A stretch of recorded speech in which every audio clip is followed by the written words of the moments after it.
तो बंगाल में एक तरफ सत्ता परिवर्तन की अब तैयारी चल रही है, दूसरी तरफ बम बंदूकें और बदले की राजनीति जारी है। क्योंकि बंगाल में कहीं सड़क पर धमाके हो रहे हैं, कहीं जिंदा बम मिल रहे हैं और कहीं राजनीतिक हत्याओं के पीछे सुपारी कनेक्शन भी सामने आ रहा है। लेकिन अब इन सब का हिसाब होने वाला है, क्योंकि अब तय हो गया है कि बंगाल के अधिकारी शुभेंदु ही होंगे।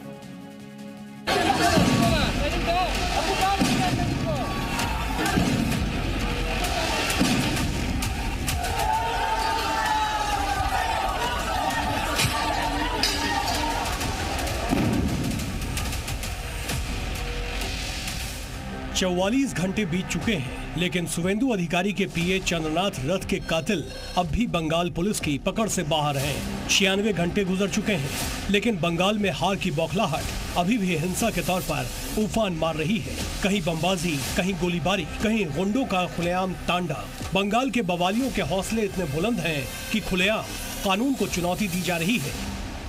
लेकिन बस 15 घंटे और, उसके बाद ना तो चंद्रनाथ के हत्यारे बच पाएंगे और ना बंगाल के बमबाज। क्योंकि बीजेपी सरकार बनते ही इन सब का पक्का इलाज तय है।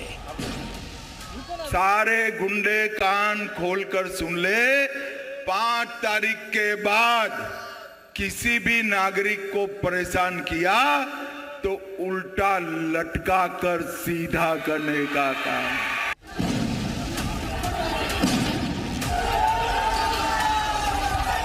लेकिन लगता है बंगाल में बवालियों ने अमित शाह की ये चेतावनी ध्यान से नहीं सुनी, वरना बीजेपी सरकार के शपथ से ठीक पहले बमबाजी नहीं कर रहे होते।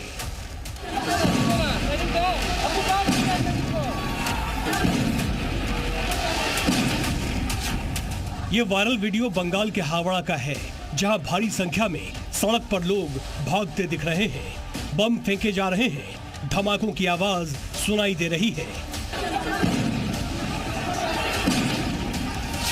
और इन धमाकों के साथ अल्लाहू अकबर और नाराए तकबीर भी गूंज रहा है।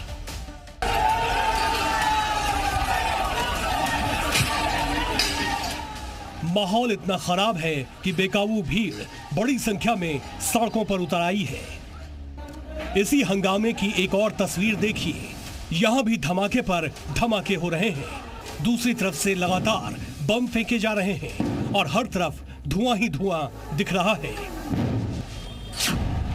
आरोप है कि बमबाजी की इस घटना को टीएमसी के समर्थकों ने अंजाम दिया, वो भी इसलिए कि दूसरे पक्ष के लोग बीजेपी का समर्थन कर रहे थे। इस बमबाजी में 2 बीजेपी कार्यकर्ता घायल हो गए। जो पॉलिसी लिया है हार के बाद, हार तो उसका हजम नहीं हो रहा है ममता बनर्जी और सब का।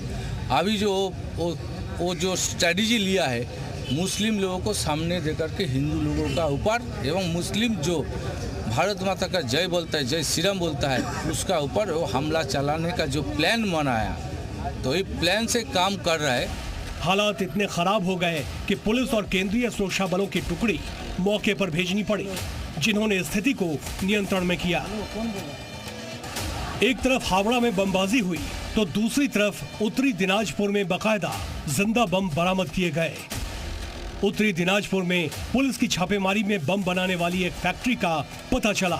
इस बारूदी फैक्ट्री के पर्दाफाश से पूरे इलाके में सनसनी फैल गई और लोग दहशत में आ गए।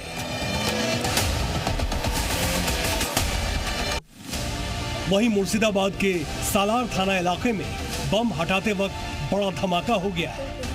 इस ब्लास्ट में 18 साल के बादशाह उर्फ रमजान शेख के दोनों हाथ उड़ गए।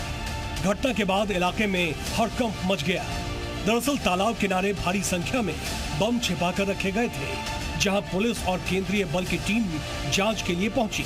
आशंका है कि पुलिस रेड के डर से बम हटाए जा रहे थे, तभी विस्फोट हो गया। बंगाल में एक तरफ बमबाज एक्टिव है तो दूसरी तरफ शुभेंदु अधिकारी के पीए चंद्रनाथ के कातिल गोलीबाजों का अब तक पता नहीं चल पाया है। लेकिन पुलिस सूत्रों के मुताबिक चंद्रनाथ की हत्या की सुपारी बिहार के शूटर्स को दिया गया था। चंद्रनाथ के मर्डर के लिए 30 से 40 लाख की सुपारी दी गई। बंगाल में शूटर्स के ठिकाने और गाड़ियों का इंतजाम किया गया था। वारदात में इस्तेमाल की गई बाइक को पहले ही बरामद कर लिया गया है। ये गाड़ी विधान नगर में गाड़ियों के पुराने शोरूम के बाहर से चुराई गई थी, जबकि बारासात के एक गैराज में इसके इंजन और चेचिस नंबर बदले गए थे। लेकिन इस हाई प्रोफाइल मर्डर का मास्टरमाइंड कौन है, ये अभी तक पता नहीं चल पाया है। हालांकि बंगाल में 15 घंटे बाद बीजेपी की सरकार बनने वाली है। उम्मीद है कि उसके बाद इन गोलीबाजों का भी हिसाब होगा और बंगाल की गली गली में छिपे बमबाजों का भी। ब्यूरो रिपोर्ट, जी मीडिया।